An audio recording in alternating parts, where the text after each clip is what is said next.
Hay un libro que se llama El luminoso Valle del Amor, escrito por Emma Hunk, en el cual relata la vida de Gunther. Gunther fue un niño que nació al finales de la Primera Guerra Mundial, hijo de un soldado alemán y de una mujer de lo cual usted sabe las cosas que hace el ejército, ¿no? Por ahí van y toman a alguna mujer y no le preguntan nada. Y nació de una relación no aceptada, no querida. Así que Gunther fue escondido. Nació y lo escondieron en un cuarto de atrás de la casa. Nadie quería que los vecinos vieran que la niña de la casa había quedado embarazada y que había tenido un hijo y que no tenía padre. Así que Gunther nació siendo no deseado, no buscado, no querido, no amado, nada. Así que a Gunther lo metieron y lo encerraron ahí atrás. Solo cuando los gritos del niño eran insoportables, la madre hervía una papa. Estamos hablando de un mundo de posguerra, mucha hambre, necesidad, destrucción. En la Alemania, destruida también por la Primera Guerra Mundial. Ahí hervía una papa y ese caldo que quedaba de la papa y la papa con una rodaja de pan y el alimento que Gunther recibía. A Gunther jamás nadie le habló. Jamás la madre le dirigió una sola palabra. Así que el niño creció sin desarrollar el lenguaje. Lo único que le salían de su garganta eran ruidos. Porque nadie jamás le había hablado. Gunther estuvo y sus huesos frágiles, esponjosos, como relata el libro, de bebé, estuvieron demasiado tiempo esponjosos. No recibió los nutrientes, el calcio que necesitaba y las articulaciones y los huesos se deformaron por completo. No nació deforme, lo hicieron deforme a causa de una mala alimentación. Relata el libro que tenía deformes sus manos, que parecía que algún ebrio las había colocado, dice, con guantes de boxeador encima puestas, todas retorcidas, sus codos, sus caderas, sus pies ni siquiera apuntaban hacia adelante, tenía los pies retorcidos, dice, como si le hubiera faltado media vuelta más de ajustes a los pies. Y así creció Gunther. Los derivaron a una institución donde creían que tenía problemas mentales porque como no hablaba, como era deforme, los padres supusieron que también tenía algún tipo de problema mental, así que lo derivaron a una institución. Esa institución lo alimentó, lo fortaleció, le hablaron por primera vez y él aprendió a hablar, aún con su torpeza aprendió a caminar. Llegó a convertirse de grande en el secretario de la dirección de toda la institución. Una vida que fue trastocada por una mala alimentación. Y esto nos hace pensar, obviamente, en nuestra vida espiritual. ¿Cómo somos alimentados? ¿Podemos ser cristianos acaso deformes, mal formados, porque no recibimos la alimentación correcta en nuestra vida espiritual? ¿Hay cristianos deformes? ¿Hay cristianos que a lo mejor tienen una cabeza grande como Gunther? Dice que Gunther tenía la cabeza muy grande y su cuerpo raquítico. Cabeza muy grande y un cuerpo que no puede hacer nada porque no recibió el verdadero y justo alimento. Cuando a nosotros los cristianos nos preguntan, y a los evangélicos principalmente nos preguntan, ¿qué es nuestro alimento? ¿De qué nos alimentamos? Y obviamente nos sale el cristianazo de adentro, hay un personaje ahí que dan unos argentinos y que decimos somos alimentados por la palabra, ¿no? Y la palabra es nuestro alimento, la palabra es lo que a nosotros nos alimenta. Y si bien la respuesta no es del todo equivocada, es incompleta. Jesús dice en el Evangelio de Juan, y busquen su Biblia, Evangelio de Juan, capítulo 6, versículo 48. Y téngala su Biblia abierta porque vamos a estar hablando algo de estos versículos. uno de los versículos más cortos, no el más corto, uno de los versículos más cortos de nuestra Biblia. Y en Juan 6:48 Jesús dice, yo soy el pan de vida. Jesús dice, yo soy el pan de vida. Y a nosotros, los que llevamos algunos años en la iglesia o escuchando mensajes, hablar de que Jesús es pan, que Jesús es el pan de vida, hablar nos es conocido, nos es habitual. Pero ¿qué es realmente el pan de vida? ¿Qué es realmente alimentarse de Jesús? Jesús viene hablando este discurso, lo que va a decir a continuación, viene porque acababa de alimentar una multitud. Después vinieron a buscarlo para hacerlo rey y Jesús le dice, hacen mal, aprendan a trabajar por la comida y la bebida. Y se enojaron, les molestaron. Y Jesús empieza diciendo, yo soy el pan que descendió del cielo. Ellos le dijeron, no puede ser el verdadero pan del cielo. Moisés nos dio el verdadero pan del cielo, el maná descendió, ese era el verdadero pan del cielo.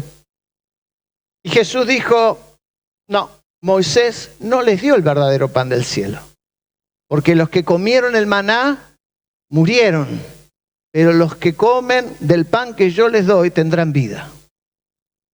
Y en el lenguaje nos es lindo, nos suena bonito hablar del pan, las cualidades del pan. Yo podría mencionar muchas cualidades del pan. Pero Jesús entra en un terreno y unos versículos que se convierten en el terror de cualquier predicador. Usted escuchará muchas predicaciones de Moisés, de Abraham, de Jacob, del Jordán, del Mar Rojo, de Elías. Pero si usted busca, quizás no encuentre un predicador que tome estos versículos donde Jesús dice, el que no come de mi carne y bebe de mi sangre, no tiene vida. Porque nos horroriza la idea de comer carne humana. Nos horroriza pensar que tengamos que comer nosotros ser humano. Y ni hablar de tomar sangre humana.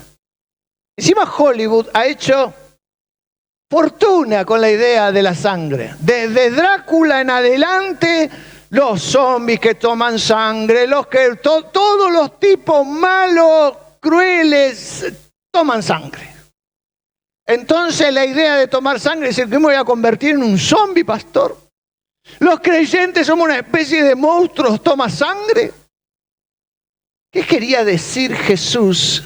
El que no come de mi carne y bebe de mi sangre no tiene vida.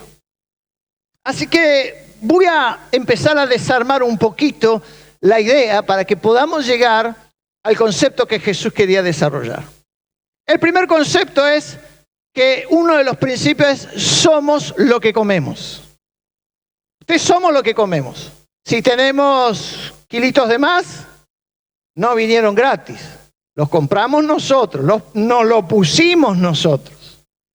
Si usted tiene exceso en sus triglicéridos, hermano, se los comió usted. Están en su sangre porque usted algo. Y enseguida, ¿qué te hace el médico? Dieta.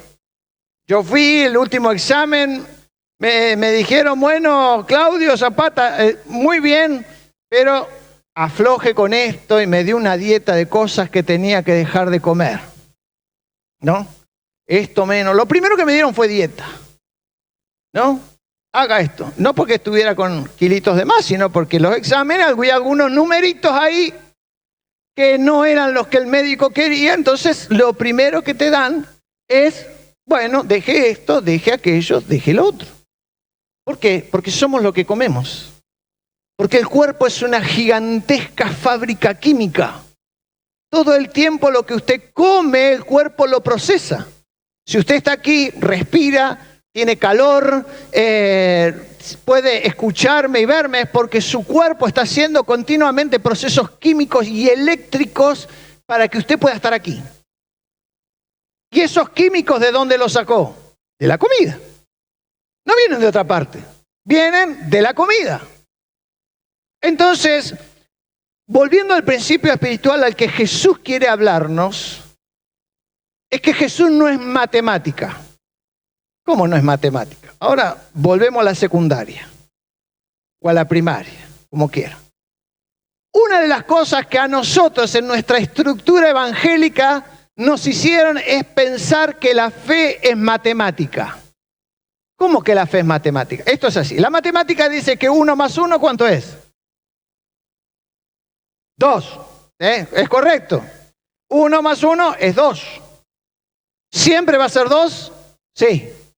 A menos en la matemática tradicional, sí. 1 más 1 es 2.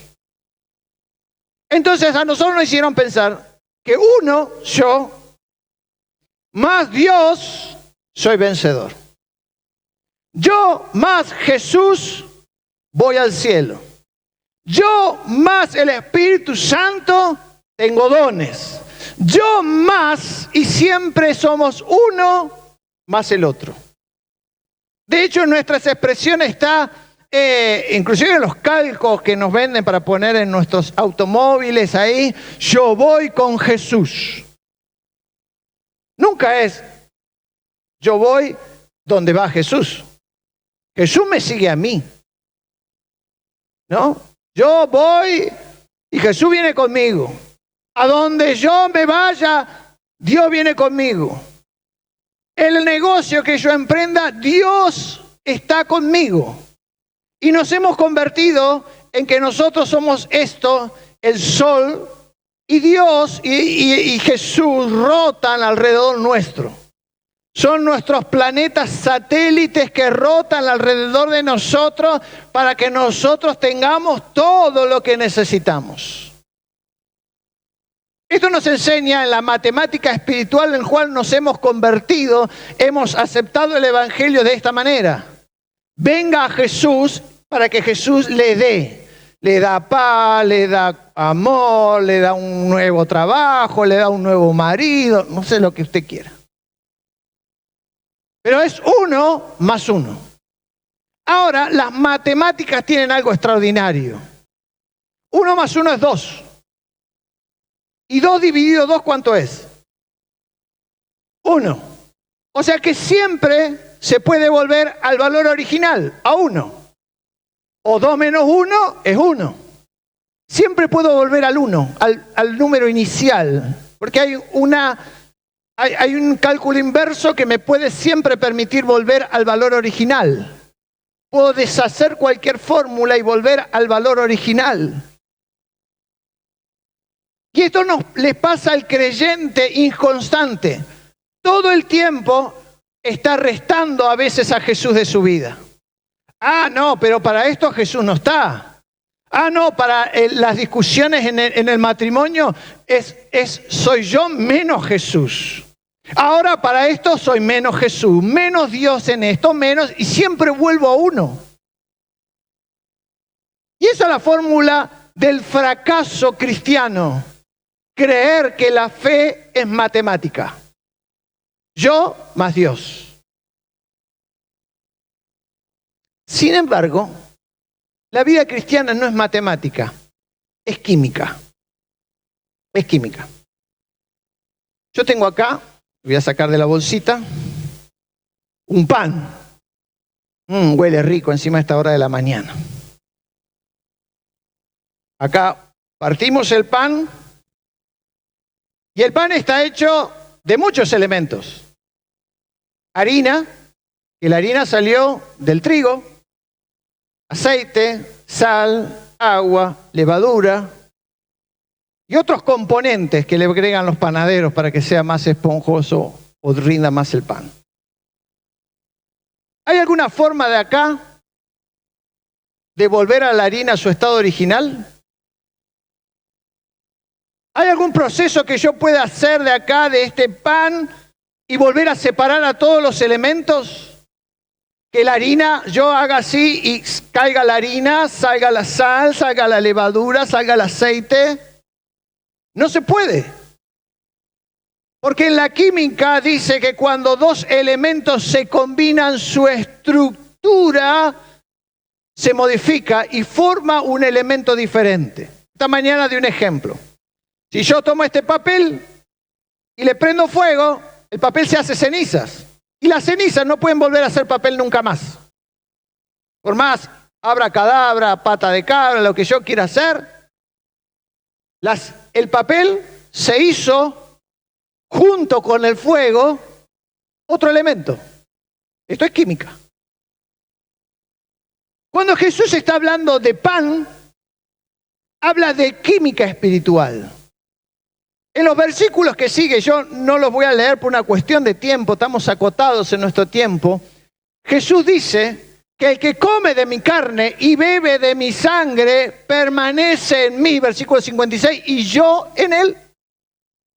O sea que Jesús está diciendo, ambos cuando nos combinamos, nos convertimos en algo diferente. El creyente que se alimenta de Jesús, y como yo dije, si yo le diera este pan y usted se come este pan, después no transpira pan. No se limpia la nariz y le sale pan. El cuerpo lo transformó en otra cosa. En la energía, en lo que usted necesita para vivir. Cuando el creyente se alimenta de Jesús, no hay forma de que Jesús salga de la vida del creyente. No hay forma de que yo pueda sacar a Jesús de mi vida cotidiana. No hay una sola parte donde yo no tenga a Jesús. Usted no puede decir, bueno, yo me comí un pedazo de pan, pero cuando voy a dormir no esté el pedazo de pan conmigo. No, porque el cuerpo ya lo asimiló y donde va el cuerpo va el pan que usted se comió. Cuando Jesús dice, el que no come de mí,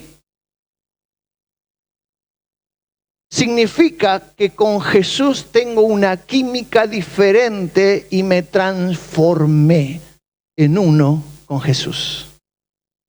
Mire qué principio espiritual tan profundo Jesús se expresa con decir, yo soy el pan de vida. ¿Por qué hay tantos creyentes inconstantes? Porque tienen una matemática espiritual en lugar de tener una química con Jesús. Obviamente, si yo agarro este pan y me lo meto en el bolsillo, el pan lo puedo sacar cuando quiera. Ya está. Puedo dejarlo acá y olvidarme de este pan, irme a mi casa y estar recordando, ay, ¿dónde dejé el pan? Porque me lo puedo olvidar, si no, me lo como. Hay muchos creyentes hoy que se alimentan de doctrina, y no estoy en contra de la doctrina, es fantástico saber la doctrina, es maravilloso, pero solo tienen doctrina y no tienen a Jesús. Hay creyentes que solo aprendieron a ver lo malo en otras iglesias, en otros predicadores, en otros creyentes, pero nunca se alimentaron de Jesús. Porque ya vamos a entrar esto de comer la carne. ¿Qué significa? Podemos tener un montón de cosas, podemos agarrar este pan y ponerlo donde querramos y sacarlo cuando querramos, a menos que lo comamos.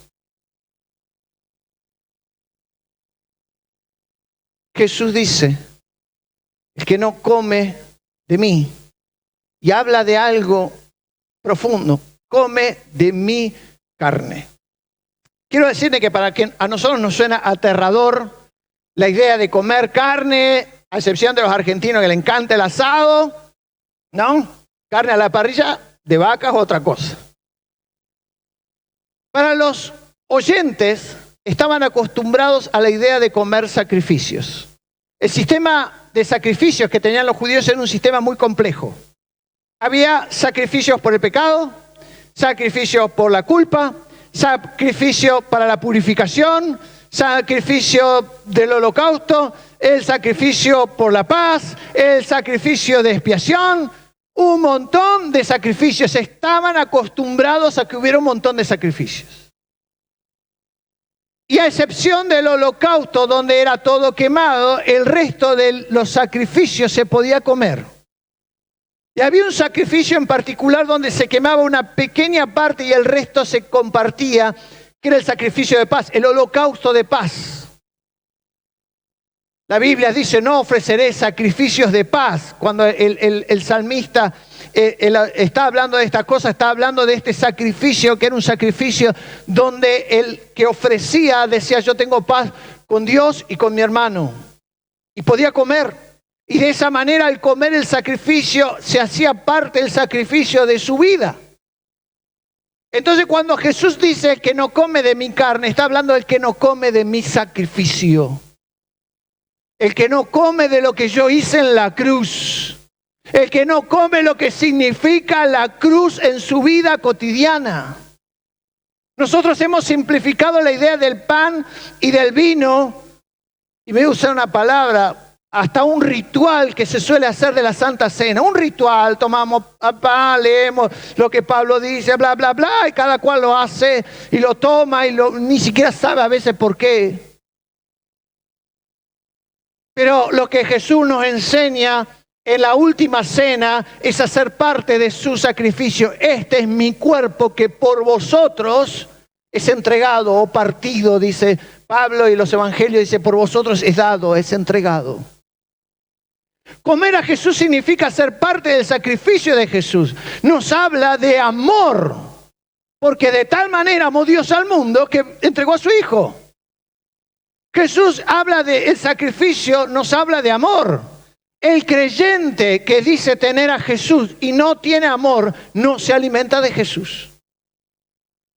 Si usted ve un necesitado, ve una persona que la está atravesando un momento mal y su corazón no le toca, no le duele, no se conmueve, quiero decirte que no estás alimentado de Jesús.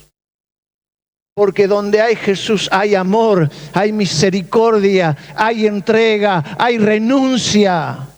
Jesús renunció al cielo, al trono, para venir a dar su vida por nosotros. ¿Qué nos habla el cuerpo, el comer la carne de Jesús, ser parte de su sacrificio? Estar dispuesto a entregar, a renunciar, a decirnos no a nuestros gustos. Porque hoy el creyente del siglo XXI no quiere renunciar a aquello que cree que le pertenece.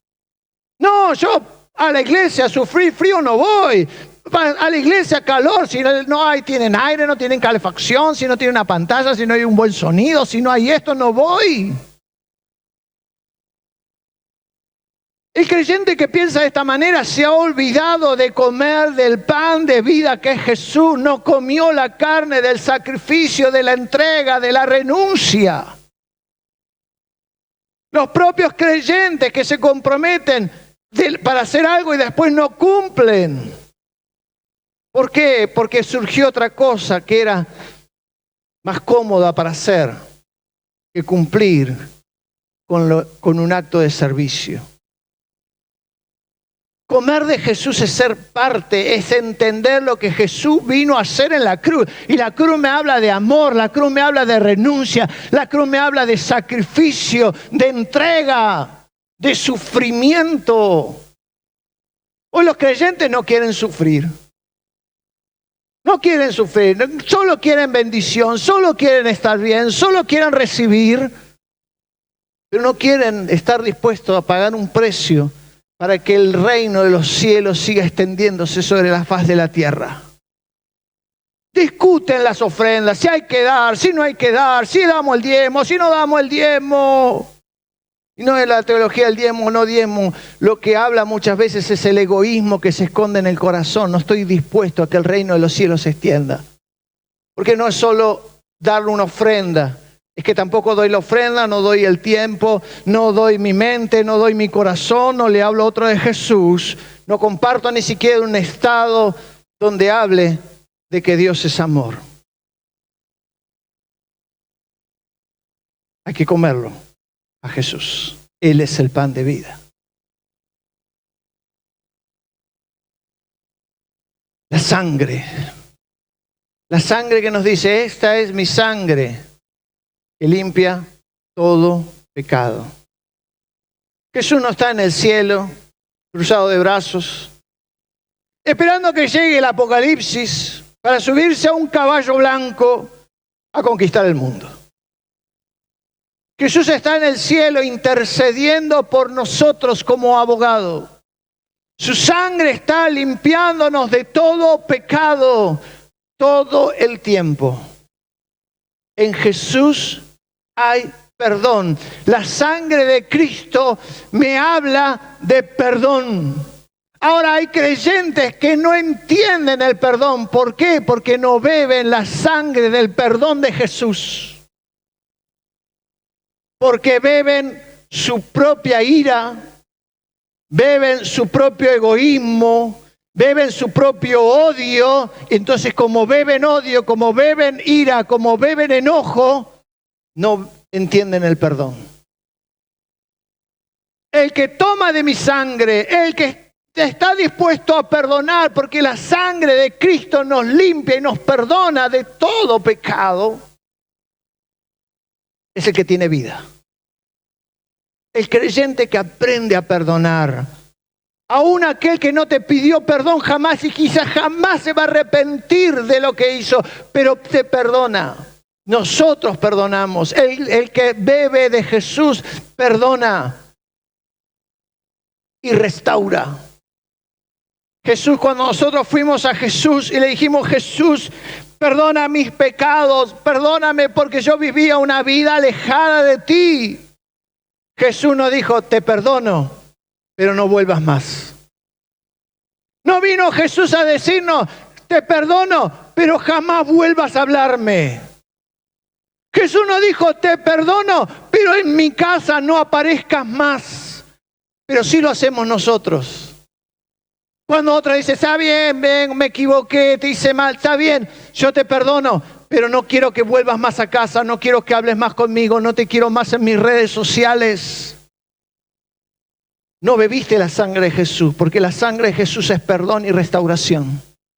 La sangre de Jesús me dice, yo te perdono y te restauro. La sangre de Jesús me dice, yo perdono lo que hiciste y te hago en condición de hijo de Dios.